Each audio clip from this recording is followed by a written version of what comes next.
바울 사도니 갈라디아 교회에 쓴 이 편지를 통해서 무엇보다도 복음에 대해서 그들에게 소개하면서 그 복음에서 결코 섞이거나 혼합이 되거나 아니면 그 복음에서 다른 것들을 더하거나 빼서는 안 된다. 사도들을 통해서 전해받은 그 복음이 그들이 붙들고 그들이 그 안에 살아야 할 그런 진리의 말씀이다 하는 사실을 가르칩니다. 이런 교훈을 가르치게 되는 배경은 이 사도들이 복음을 전하고 이 지역을 떠나가고 났을 때 이곳에 세워져 있는 연약한 교회에 많은 거짓된 유대 지도자들이 들어와서 이 사도가 전한 이 복음을 계속 흔들어 대는 일들을 통해 교회가 여러 가지 혼란과 어려움에 빠지게 된 것입니다. 그래서 사도가 그러한 소식을 듣고서 이 사도들이 전해줬던 그 복음, 거기에 어떤 것도 더하게 될 것이나 또 거기에서 뺄 것이 없이 그들이 받은 그 복음을 굳게 붙들고 살아야만 된다 하는 사실을 강조합니다. 사단이 교회를 허무는 여러 방법들이 있어요. 때로는 교묘한 유혹을 통해서 그 유혹에 빠져들게 하는가 하면 때로는 강력한 박해라고 하는 수단을 사용해서 협박하고 공갈을 하면서 그들로 하여금 이 교회를 결국은 지키지 못하게 흔들어대는 그런 일들을 하게 됩니다. 그러면서 결국은 그 교회가 기초하고 있는 가장 중요한 진리를 흔들어댐으로써 교회를 공격하는 일들을 계속한 겁니다. 이 갈라디아 교회도 바로 그러한 성격의 그런 여러 어려움을 겪고 있는 터에 사도가 이 서신을 통해서 그들을 다시 굳게 세우는 역할들을 감당하고 있다는 겁니다. 복음의 핵심에 대해서는 본문 속에서 딱 부러지게 단 하나의 말로 표현되지는 않습니다. 그러나 이 서신서의 내용 속에 보면 그 복음의 핵심이 무엇인가에 대해서는 소개되고 있어요. 먼저 사도는 이 갈라디아 성도들에게 뭐라고 말하냐면 우리가 너희에게 전한 것, 그것에 대해서 강조합니다. 그리고 너희가 전했던 그 말씀을 받았던 것이 너희가 지켜야 될 복음이다 하는 사실을 강조합니다. 오늘 본문 8절 말씀에 보면은 이렇게 말했어요. 우리가 너희에게 전한 복음 외에 다른 복음을 전하면 저주를 받을 것이다. 우리라도 똑같은 우리가 또 전한다 하더라도 혹 우리가 전에 너희에게 전했던 그 복음 외에 동일한 우리가 다른 소리를 하더라도 그것은 저주받아 마땅한 일이다 이렇게 말했고 하늘로부터 온 천사라도 역시 우리가 전에 너희에게 전했던 그 복음에 대해서 다른 복음을 전하게 된다면 역시 그것도 저주받아 마땅할 일이다 이렇게 소개를 함으로써 그들이 받았던 이 복음이 얼마나 확고하고 또 그 복음의 진리로부터 결코 떠나서는 안 되는가 하는 사실을 강조하고 있다는 것입니다. 그래서 심지어 저주를 받을 것이다 라고까지 저주 선언까지 분명히 하고 있다는 것이죠. 또 9절에서 보면 이렇게 말했습니다. 중간 부분에 보면 만일 누구든지 너희가 받은 것 외에 다른 복음을 전하면 역시 저주를 받을지어다 이렇게 말합니다. 너희가 받았던 것 전에 사도들이 그들에게 전했고 그 전했던 것을 받았던 것 외에 다른 복음을 전하면 역시 저주받아 마땅하다 이렇게 표현합니다. 그래서 복음에 대한 이 사도의 태도는 아주 분명한 태도를 나타냅니다. 그들이 과거에 전했고 그 전했던 것을 받았던 그것이 복음의 전부다. 거기에 그 어떤 것을 더하거나 뺄 수 없다. 이 사실을 사도가 강조하고 있습니다. 그 핵심적인 내용은 어떤 내용일까요? 그들이 율법을 지킴으로써 그들이 구원을 받는 것이 아니라 오직 그리스도를 믿음으로 말미암아 구원을 받는다 하는 사실이 이 복음의 핵심적인 내용을 이루고 있다는 겁니다. 이것이 갈라디아서 2장 16절 말씀에 소개되고 있어요. 2장 16절 이것이 이 갈라디아서의 주제 성경 구절이다라고 이렇게 말할 만큼 이 갈라디아서의 핵심적인 내용을 전해주고 있는 말씀이 됩니다. 우리 함께 이 구절 한번 읽어보겠습니다. 2장 16절 함께 읽어봅니다. 사람이 의롭게 되는 것은 율법의 행위로 말미암음이 아니요 오직 예수 그리스도를 믿음으로 말미암는 줄 알므로 우리도 그리스도 예수를 믿나니 이는 우리가 율법의 행위로서가 아니고 그리스도를 믿음으로써 의롭다함을 얻으려 함이라. 율법의 행위로서는 의롭다함을 얻을 육체가 없느니라. 아멘. 바울 사도가 이 서신에서 말하고자 하고 있는 이 복음의 핵심은 이 구절 안에 잘 요약되고 있습니다. 유대인들 같은 경우에 참 오랜 세월 동안 율법을 받은 백성으로 그들이 하나님을 섬겨왔습니다. 그리고 예수님이 이 땅에 오시고 난 이후에 사도들의 복음은 예수 그리스도를 믿음으로써만 구원받는다 하는 이 진리를 가르치죠. 그렇다면 구약시대 하나님이 자기 백성들에게 주셨던 이 율법이 어떠한 역할 혹은 어떠한 기능이 있는지가 정확하게 정리되지 않으면 여기 많은 혼선이 일어나게 되는 겁니다. 당시에 유대주의자들이 갈라디아 교회에 와서 흔들어댔던 핵심적인 내용은 뭐냐면 예수 믿는 것만으로는 충분할 수 없다는 겁니다. 그들이 오랜 세월 동안 율법을 받은 백성으로 그 율법을 끊임없이 듣고 낭독하고 그 율법을 따라 살기를 힘써왔던 그 일이 아무런 소용이 없는 것이 아니라 반드시 그것도 함께 필요하다 하는 사실을 강조한 겁니다. 그래서 율법을 지키는 것도 우리의 구원에 있어서 반드시 필수 불가결한 요소다 하는 사실을 같이 이야기합니다. 만약에 그들이 받았던 복음을 전면으로 만약에 거부한다면 당시 성도들이 이상하다라는 생각을 많이 할 법할 겁니다. 그런데 당시 유대 지도자들은 예수 믿음으로만 아니라 할례를 받고 그 율법을 지켜야 그것이 온전하게 구원을 이루게 된다 하는 사실을 덧붙인 겁니다. 그러다 보니까 그 말을 들었던 성도들이 진짜 그런 건가? 이런 생각이 들면서 이 분위기가 이렇게 저렇게 흔들리는 그런 상황들이 있었다 하는 것이죠. 그래서 바울 사도는 이러한 핵심적인 진리를 말하기 위해서 하나님이 구약시대에 자기 백성들에게 주셨던 그 율법이 어떤 역할과 기능이 있는지에 대해서 갈라디아서에서 설명을 해줍니다.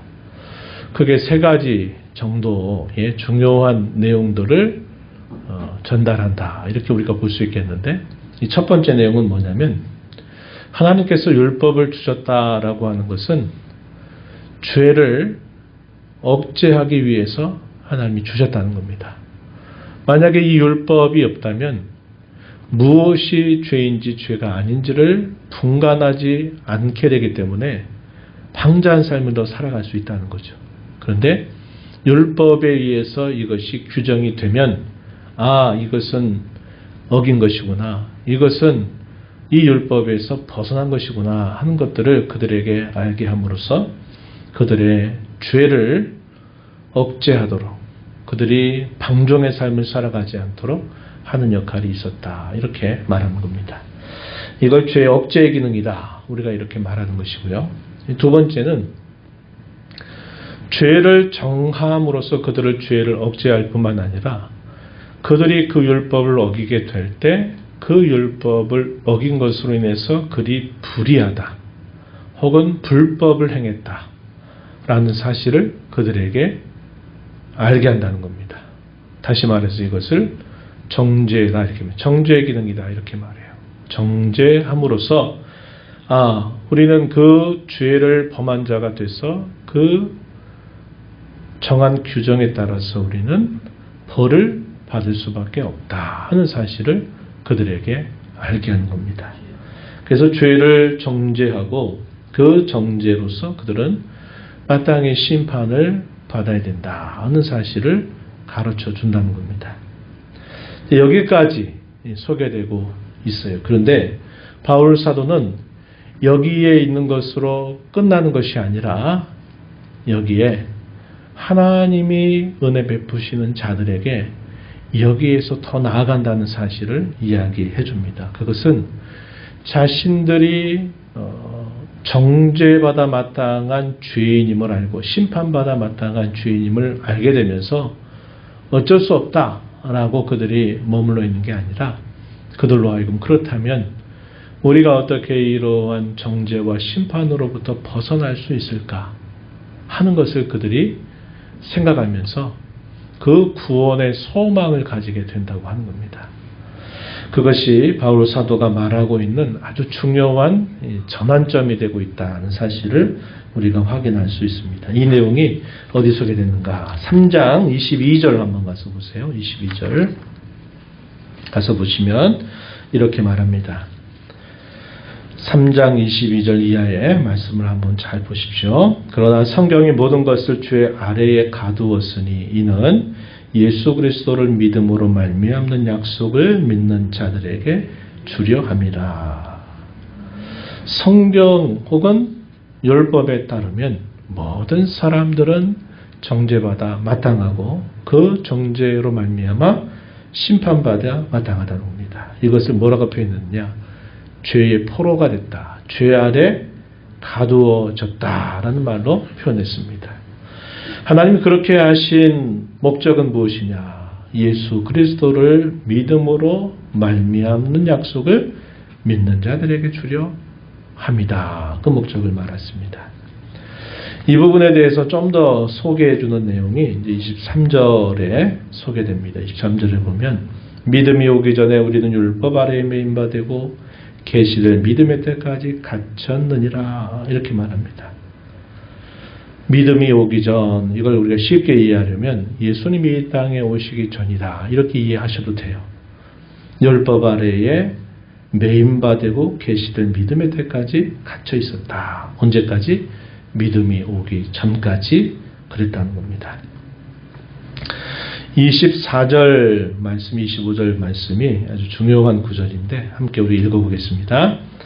이같이 율법이 우리를 그리스도께로 인도하는 초등교사가 되어 우리로 하여금 믿음으로 말미암아 의롭다함을 얻게 하려 함이라. 믿음이 온 후로는 우리가 초등교사 아래에 있지 아니하도다. 아멘. 여기서 어떤 표현을 비유로 표현하냐면 초등교사라는 말을 비유로 사용했습니다. 옛날 개혁 성경에서는 뭐라고 표현지 기억나세요? 맞아요. 몽학선생이라고 했어요. 몽학선생. 그런데 이제 개혁 개정에서는 초등교사라고 했습니다.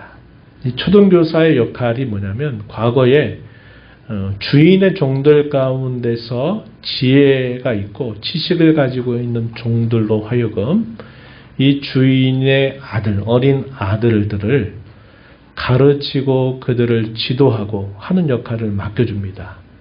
그래서 그 아들이 아들로서의 신분을 행사하기 전까지 종 아래에 두어서 그 종으로 하여금 그 아들을 계속 가르치고 그들을 지도하도록 하는 겁니다. 그러다가 이제 그가 상속자로서의 역할을 행사하게 될 때는 그 종으로부터 벗어나서 이제 그의 상전으로서의 역할을 하는 경우들을 가지고 있었습니다. 바로 그러한 의미를 담아서 그리스도께서 이 땅에 오시기 전까지 율법은 마치 주인의 아들을 주어진 시간 동안 양육하고 가르쳐서 그를 주인이 될 때까지 계속 그를 지도하도록 하였다는 겁니다. 그가 이제 그런 신분의 때를 이제 벗어나게 되면 더 이상 그 교사 아래, 종인 신분을 가진 그 교사 아래 두지 않는다는 겁니다. 그와 같이 예수님께서 이 땅에 오실 때까지 이 율법은 마치 초등교사와 같은 역할들을 해서 하나님의 백성들을 계속 가르치고 때로는 압박하고 또 그들을 억제하고 때로는 정죄하는 역할들을 맡겠다는 겁니다. 그러다가 그리스도께서 이 땅에 오시고 난 이후로 그들의 역할은 이제 끝났다는 거예요. 그래서 그리스도가 오신 이후로는 더 이상 그 초등교사의 지배 아래 또 그의 가르침 아래 갇혀 있는 게 아니라 이제는 그의 가르침을 벗어나서 자유인으로서의 권리를 행사할 수 있는 것처럼 그의 역할은 구약시대 이 율법의 역할은 그리스도께서 오시기까지 역할을 한 것이다 하는 겁니다. 구약시대 율법을 통해서 죄가 억제되고 자신들의 죄가 정죄를 당하고 심판을 받아 마땅하다라는 선언이 그들에게 닥쳤을 때 그들은 어떤 소망을 갖느냐면 그렇다면 우리가 어떻게 구원을 받을 수 있겠습니까? 하는 이런 소망을 그들이 갖게 되는 거죠. 그때 하나님께서는 구약의 선지자들을 통해서 메시아를 예언하셨고 그 메시아가 오면 우리의 모든 이 죄의 멍에로부터 우리를 건져주실 것이다 하는 사실을 선지자를 통해서 듣게 하십니다. 그래서 이 구약의 백성들은 장차 오실 메시아를 바라보게 하고 그 오실 메시아께서 하실 일들을 그들이 믿고 기대하게 하셨다고 하는 겁니다.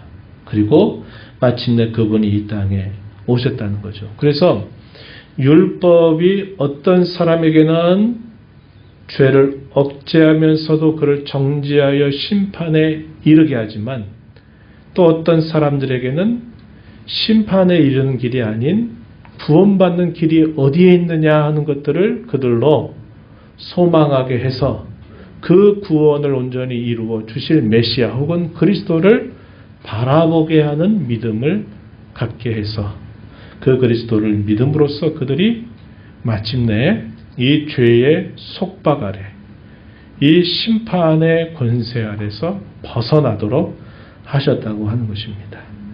그래서 이것이 율법의 아주 중요한 기능이라는 거예요. 이걸 다르게 말하면 오늘날 이겁니다. 믿음 안에 있는 사람과 믿음 바깥에 있는 사람의 차이가 바로 여기에서 확연하게 갈라진다는 거예요.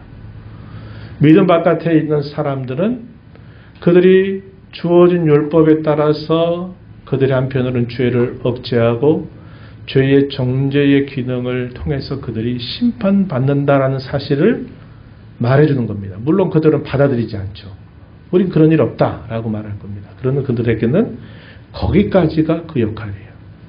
그러나 하나님의 사랑하심을 입은 성도들에게는 그렇다.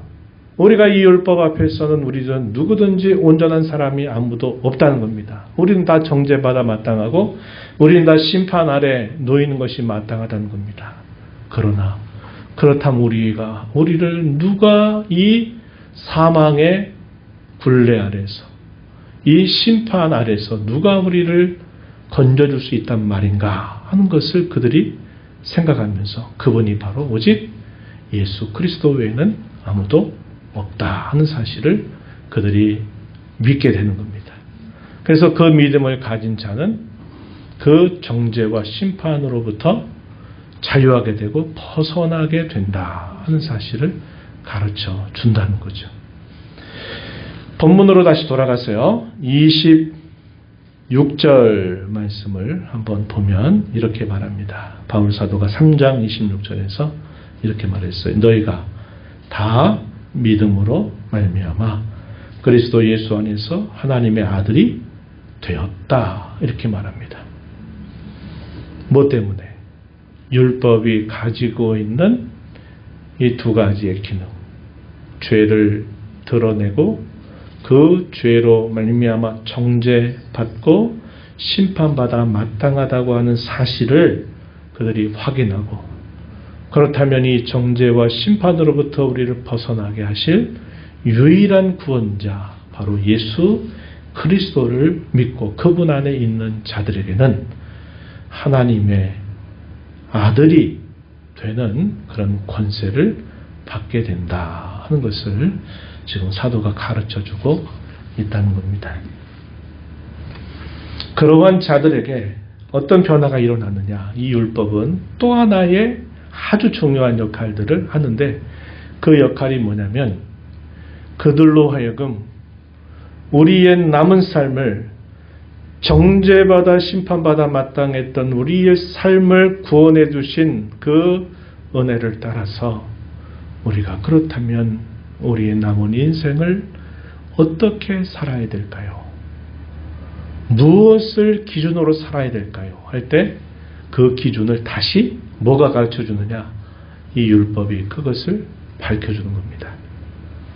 그래서 이것을 율법의 세 번째 용도다 이렇게 말해요.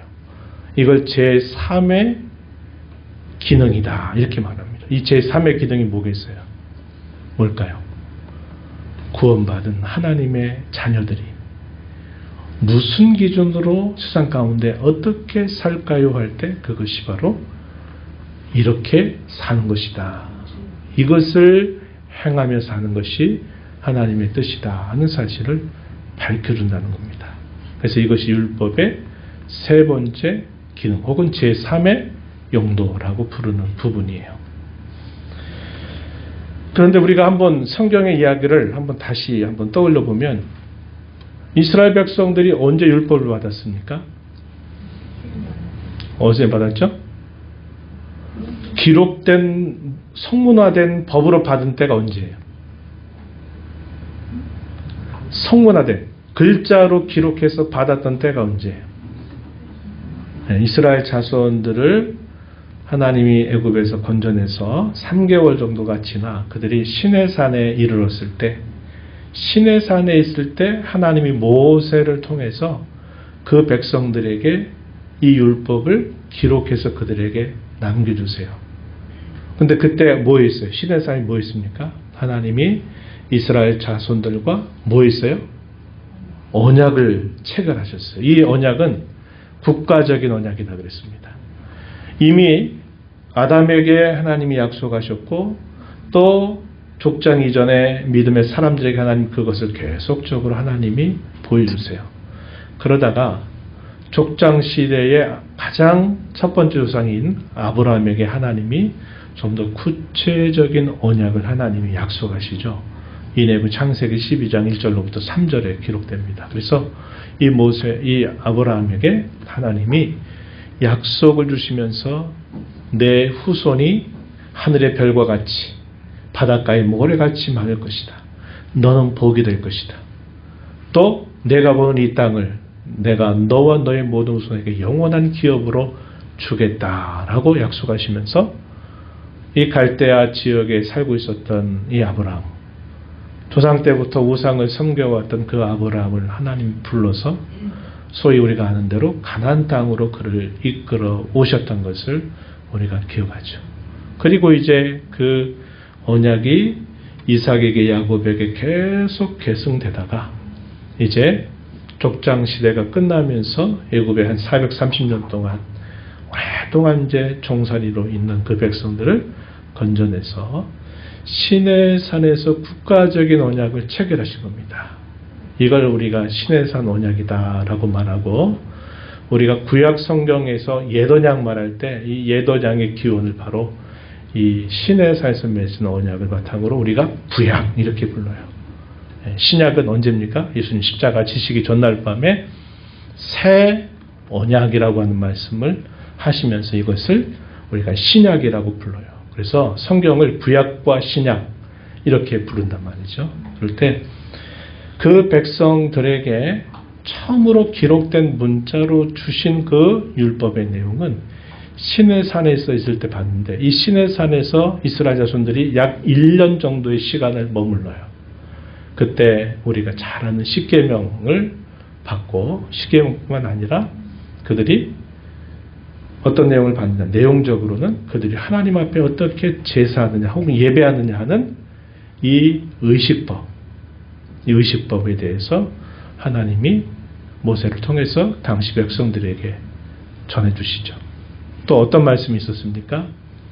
하나님 백성들 상호간에 그들이 하나님의 백성으로서 서로 상호간에 지켜야 될 여러 규례와 법도들을 주세요. 우리가 이걸 시민법이다 혹은 재판법이라고 부르는 내용을 주시는 겁니다. 그래서 도덕법이라고 부르는 십계명과 그 다음에 제사법이라고 부르는 이런 의식법의 내용과 또 재판법 혹은 심의법이라고 하는 것을 이 율법에 담아 주셨다는 거예요.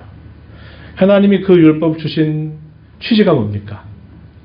내가 너희 하나님이 되고 너희는 내 백성이 되리라 하는 이 언약을 체결하시고, 언약을 체결한 백성으로, 다시 말해서 이스라엘 백성들이 세계 모든 나라들 가운데 그저 한 나라가 아니라 하나님의 택하심을 받은 한 나라로서 그들이 하나님과 언약을 맺은 언약의 백성으로서 혹은 언약을 맺은 나라로서 그들이 그 언약을 어떻게 따라 살아가느냐 할 때 이 모든 율법을 모세를 통해서 받은 겁니다.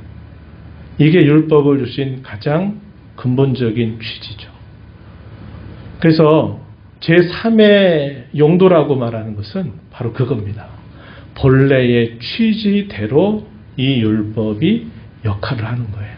그게 뭐냐? 구원받은 하나님의 백성들 혹은 언약을 맺은 그 백성들이 어떻게 언약의 백성으로 살 것이냐. 신약의 말로 바꾸면 그리스도를 믿음으로 의롭게 된 하나님의 자녀들이 어떻게 하나님의 자녀답게 살아갈 것이냐 할 때 이 율법은 본래의 목적대로 이렇게 힘써야 된다.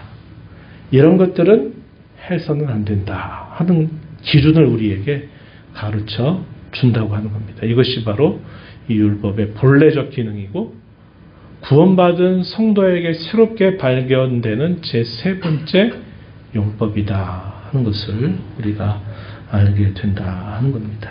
그래서 이 율법의 역할이라고 하는 것은 바로 이런 역할이 있다. 바울 사도가 이 갈라디아서를 통해서 그러한 사실들을 성도들에게 말해 주는 겁니다.